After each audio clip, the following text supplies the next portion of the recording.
C'est la photo du siècle, la nouvelle en tout cas, la photo de l'Obs, magazine français. Elle est signée Yann Arthus Bertrand, 54 ans après le célèbre cliché des yéyés paru dans Salut les copains. Le photographe a réalisé ce portrait de 48 jeunes militants associatifs, des entrepreneurs aussi qui s'activent pour un avenir plus juste et plus écologique. 3 d'entre eux sont avec nous dans cette édition. Antoine Trouche, bonsoir, soyez le bienvenu sur TV5 Monde. Vous êtes membre du collectif pour un réveil écologique. Vous êtes diplômé des arts et métiers et de Sciences Po. Avec nous également Moussa Camara, bienvenue à vous également. Vous êtes fondateur de l'association Les Déterminés. Il s'agit d'auto-entrepreneuriat, nous le verrons. Et puis en direct avec nous en Italie, Yasmine Ouiran, merci d'être avec nous. Vous êtes élue jeune européenne de l'année. Vous militez pour la cause des femmes et notamment contre les discriminations raciales. Vous animez et vous avez fondé la plateforme We Belong.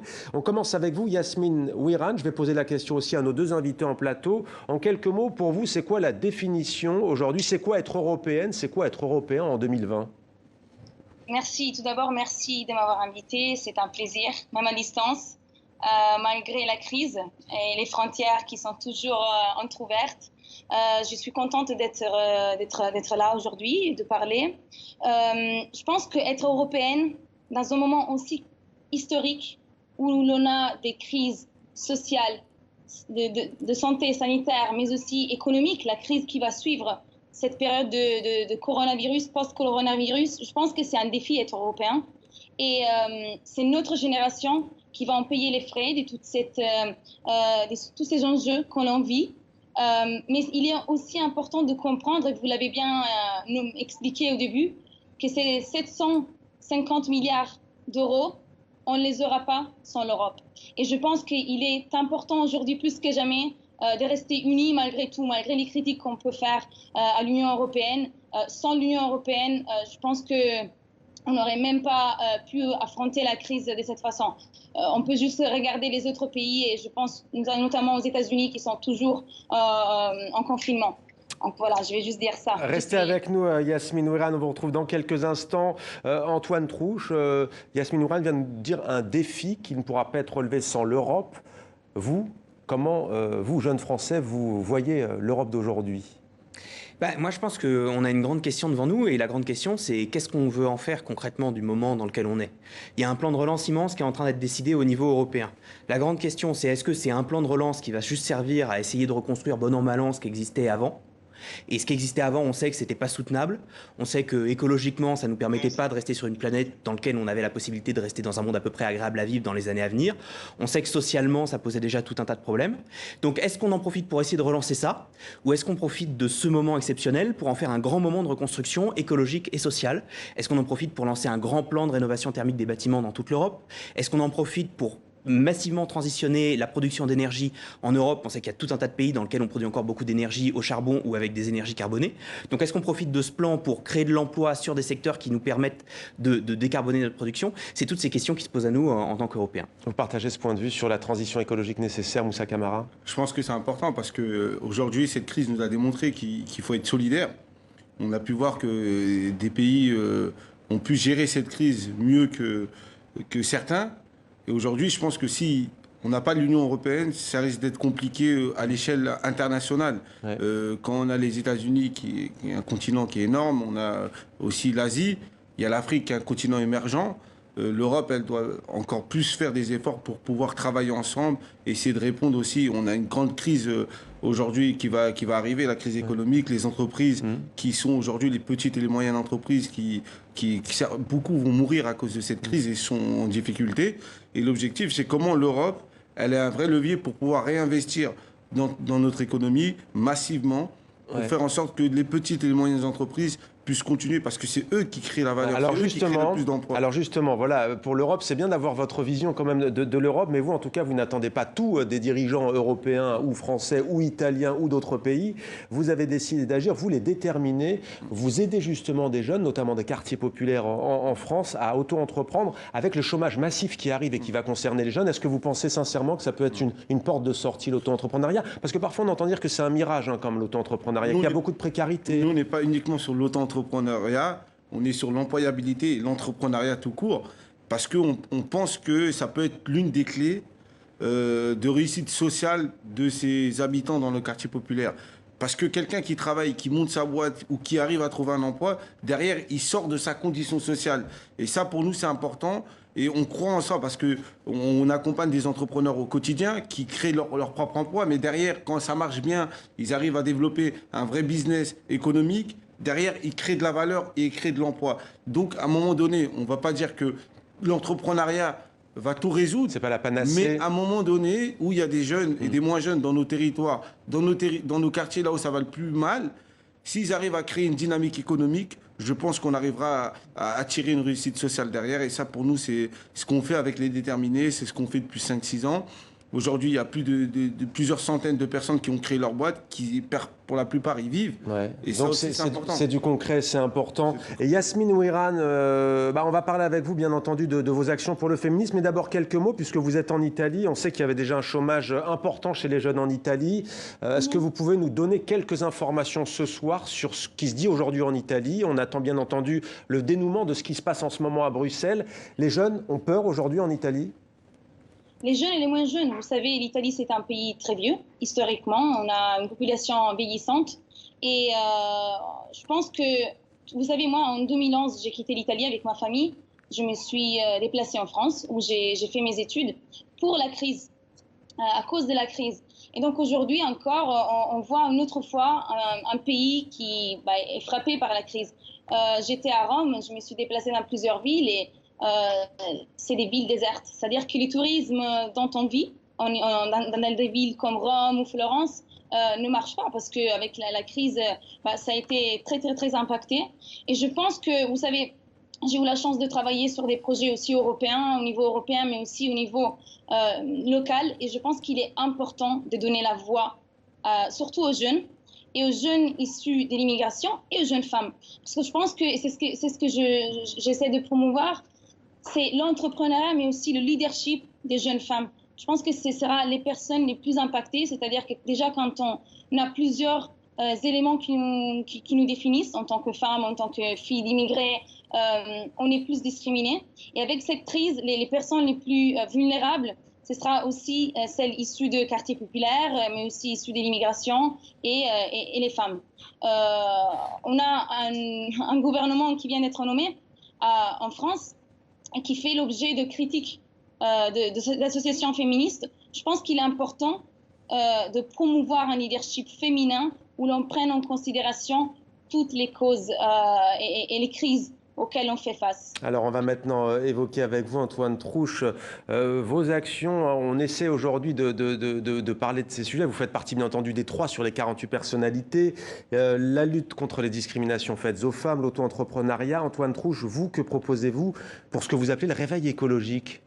En fait, le collectif dont je fais partie pour un réveil écologique, c'est un collectif qui s'est créé il y a 1 an, lors de la publication d'un manifeste qui a été signé par 30 000 étudiants de toute l'Europe et qui disait en substance, en fait, on a beau avoir tout un tas d'alertes scientifiques sur le dérèglement climatique, sur l'effondrement de la biodiversité, et en fait, on voit que les actions ne sont pas à la hauteur. Donc nous, en tant que jeunes, évidemment, il faut qu'on aille vers beaucoup plus de régulation étatique pour faire face à ces défis-là. Évidemment, il faut qu'on fasse évoluer nos comportements en tant que consommateurs, mais nous, on a un vrai levier d'action en tant que jeunes qui est de choisir des métiers qui ont une utilité sociale et écologique. Par exemple? Et alors, par exemple, l'idée, c'est de dire, est-ce que c'est vraiment pertinent, surtout quand on a la possibilité, parce qu'on a la chance de sortir de grandes écoles ou autres, d'aller travailler pour des entreprises qui fabriquent des centrales à charbon, même si on va au travail à vélo, c'est pas sûr. Est-ce que c'est vraiment pertinent d'aller fabriquer des SUV, des gros monstres automobiles d'1,5 tonne, à une époque où il faut à tout prix qu'on fasse diminuer la taille des voitures pour en diminuer la consommation? C'est pas sûr non plus. Par contre, est-ce que c'est pertinent d'aller travailler pour aller soutenir des services publics, pour aller travailler typiquement dans le bâtiment, pour ce dont on parlait, c'est-à-dire la rénovation thermique des bâtiments? C'est des choses qui ont des impacts sociaux, parce que ça permet notamment aux gens les plus pauvres de diminuer leurs factures d'électricité et d'énergie, et ça permet en même temps de diminuer notre impact sur l'environnement. Et des fermes au cœur des grandes villes, notamment à Paris, ça vous parle? Mais je crois qu'on va en parler. Allez, on va en parler. Mylène Girardot nous parle d'une ferme sur les hauteurs de Paris, regardez. Cultiver des fraises avec vue sur la Tour Eiffel. Nous ne sommes pas dans un banal potager, mais sur un toit, dans une ferme urbaine qui ambitionne de devenir la plus grande d'Europe. 4000 m² aujourd'hui, 14 000 dans 2 ans. En plein Paris, sur le 2e plus grand parc des expositions français, la ferme vient d'ouvrir ses portes. Elle a déjà livré plusieurs centaines de salades et des dizaines de barquettes de fraises à ses clients. La vocation de cette ferme urbaine, c'est d'approvisionner localement en produits sains, sans pesticides notamment, soit des commerces locaux, des restaurants d'entreprise, des AMAP, dans un secteur proche. Et on ne peut pas imaginer plus proche pour ce nouveau restaurant installé sur le même toit. Camille la maraîchère livre elle-même le chef, ravie de cuisiner les produits de saison. J'ai rencontré Camille qui va me dire tous les vendredis les quantités de produits qu'elle va avoir la semaine d'après. Moi du coup, il va falloir que je travaille par rapport à ça pour mettre en place ma carte. Là, dans 2 semaines, ils vont peut-être commencer à avoir des tomates. Du coup, je ferai rentrer la tomate dans ma carte. Des tomates qui poussent sans terre, c'est une des particularités de ces fermes hors sol qui doivent limiter le poids des cultures sur les bâtiments. L'agroécologie se combine ici à la technologie. Les grimpantes comme les tomates ou les aubergines poussent dans des gouttières en hydroponie. Leurs racines baignent dans un liquide nutritif composé d'engrais minéraux et d'éléments organiques comme les algues. Les autres plantes, comme les fraisiers, sont placées dans des colonnes métalliques. Les colonnes utilisent cette technique d'aéroponie. Elles sont creuses, elles sont vides. Il n'y a pas de substrat, il n'y a pas de terre dans les colonnes. Et vous allez voir que les racines pendent dans le vide. On les voit très bien sur ces blettes. Et se font doucher toutes les 10 minutes environ par un mélange d'eau et de nutriments. Cette ferme nouvelle génération est aussi accessible aux amateurs. Ils peuvent louer une jardinière d'1 mètre carré pour se réserver un petit coin de terre au plus près du ciel. Moussa Camara, est-ce que vous sentez que c'est une préoccupation des jeunes qui veulent entreprendre l'écologie et notamment ce nouveau mode de production? Moi, ce que je dirais, c'est de plus en plus. Je vois des projets arriver chez les déterminés qui ont cette sensibilité écologique, alimentaire aussi, on vient de voir dans le reportage, qui sont des enjeux très importants pour l'avenir. Parce qu'en réalité, aujourd'hui, surtout les populations les plus précaires, malheureusement, ils n'ont pas le choix de s'alimenter avec des produits de moins bonne qualité. Et ce qu'on revoit plus tard avec des problèmes de santé et tout, etc. C'est pour ça que c'est un enjeu national, même important, international. Parce qu'en réalité, on essaye de faire des coûts sur l'alimentation qu'on va répercuter plus tard dans la santé parce que, en fonction d'où vous venez et des moyens que vous avez, vous allez moins bien vous alimenter, etc. Donc c'est un enjeu qui, pour moi, l'alimentation est très importante. Et aujourd'hui, les entrepreneurs, ils ont cette conscience-là, notamment dans la food, notamment dans leurs produits, même dans tout ce qui est vêtements.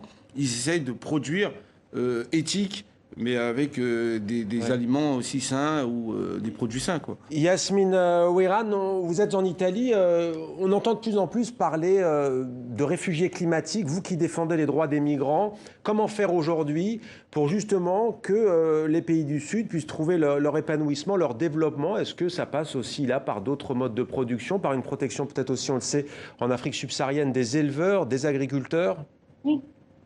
Oui. Merci pour cette question, surtout que parmi les casquettes que je porte, j'ai été aussi nommée experte pour l'Union africaine et l'Union européenne. Donc j'ai eu la chance de travailler avec 40 jeunes des 2 continents. Et on ne peut pas parler de justice sans parler de causes environnementales et de l'impact que les pays du Sud ont sur le climat, sur leur façon de vivre. Et rien que l'accès à l'eau, les questions comme les droits à la sexualité, c'est lié à l'environnement. Parce que quand une femme n'a pas les moyens ou n'a pas les moyens même de boire de l'eau potable, elle ne pensera peut-être pas à ne pas mener une vie en tant que femme au foyer ou alors se marier très jeune. Donc donner aussi des opportunités aux femmes et aux jeunes dans les pays du Sud, c'est très important. Alors j'ai la chance d'avoir travaillé avec l'Union européenne et l'Union africaine avec un budget de 10 millions d'euros. Donc on a développé 7 projets et un d'entre eux il est en train d'être développé justement pour le climat. Donc, Alors j'ai peut-être aussi une question à tous les trois. Alors, je ne sais pas si elle va vous plaire, mais Antoine Trouche, aujourd'hui le Premier ministre Jean Castex consulte, vous savez, pour la plateforme citoyenne, 150 propositions. Il me semble qu'Emmanuel Macron en a retenu quasiment la totalité. Il y a tout de même des voix qui s'élèvent pour dire est-ce que, 148 précisément, des voix qui s'élèvent pour dire est-ce que c'est pas un remplacement finalement de la voix démocratique et parlementaire et représentative, puisque vous êtes des personnalités de la société civile. Est-ce que vous êtes conscient de cette critique ? C'est une vraie question, mais ça, depuis le début de la Convention citoyenne pour le climat. Après, les 150 propositions, c'est pas 150 propositions qui vont être appliquées par miracle. Et justement, ce qu'on voit, c'est que là, en ce moment, il y a des grands débats au Parlement. Et on voit justement que ces propositions, elles ont un peu de mal à être transcrites dans la loi. Les premières propositions qui ont été faites, pour le moment, n'ont pas trouvé d'aboutissement. Quoi qu'il arrive, ça va passer à un moment par la voie parlementaire. Et puis après, il y a certaines propositions, notamment celles qui touchent à la Constitution, qui vont passer par la voie référendaire. Ouais. Donc à un moment, et c'est normal, encore heureux, la question écologique, c'est quand même une question qui est en train de déterminer complètement ce qui va être notre avenir. Et pas notre avenir dans des centaines d'années, c'est notre avenir très concrètement dans 10, 20, 30 ans. Ça va définir toutes autour de la table, autant vous que nous, les conditions dans lesquelles on va vivre dans les années à venir. Donc c'est normal que ça soit un grand enjeu démocratique, et plus on a d'occasion d'en discuter collectivement, et c'est un peu ce qu'a suscité cette convention-là, mieux c'est. 146 propositions donc.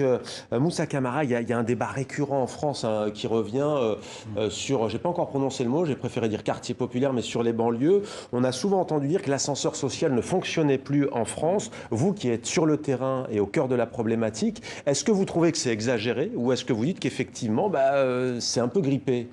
Moi, je parlerais d'escalier social, c'est-à-dire aujourd'hui, c'est vrai que les territoires qui sont encore de plus en plus fragiles, qui sont les plus éloignés, on essaie d'opposer parfois les territoires ruraux et les banlieues. Ouais. Je pense que moi, qui va sur le terrain, les problématiques sont les mêmes, certains avec la mobilité, d'autres avec l'emploi. Quand vous arrivez dans certaines banlieues, il y a plus de 40% de chômage chez les jeunes.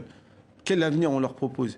Donc nous, aujourd'hui, il y a plein d'acteurs associatifs qui font des initiatives importantes dans les quartiers, qui se prennent en main. Il y a des mères de famille qui font des choses importantes autour de la mobilité, autour de l'emploi. Je pourrais citer l'action d'Agir Ensemble à Drancy, Idriss Niang, qui a lancé les permis pour les mères de famille, qui met en action gratuitement des femmes qui n'ont jamais eu l'occasion d'avoir le permis, de pouvoir avoir le permis, passer gratuitement par leur CPF, pour pouvoir se déplacer et derrière pouvoir prétendre à un emploi. Et ça, c'est fabuleux. Après, moi, je vais être totalement optimiste, c'est qu'il y a beaucoup de choses qui ont avancé qu'à mon époque. Aujourd'hui, les jeunes d'aujourd'hui, ils ont des difficultés d'accès à l'emploi parce qu'il y a un peu de problématiques un peu partout. Mais aujourd'hui, les entreprises sont de plus en plus ouverts, même si on se rend compte que là, actuellement, avec la période de crise qu'on va rencontrer, il y a plein de jeunes qui sont à la recherche d'une alternance, une entreprise qui peuvent les prendre en alternance, et ça, c'est encore des problématiques. Il faudra que les entreprises je pense là que l'État, les entreprises et aussi les acteurs associatifs, chacun autour de la table, puisse aussi mener cette bataille pour l'emploi. Et je pense que c'est important. Merci beaucoup Moussa Camara, merci Antoine Trouche et merci infiniment également à vous Yasmine Ouiran d'avoir été avec nous en direct du sud de l'Italie, il me semble. Merci à vous. Merci. Merci à tous les trois, on aura l'occasion de reparler de ces sujets, bien entendu, sur TV5 Monde.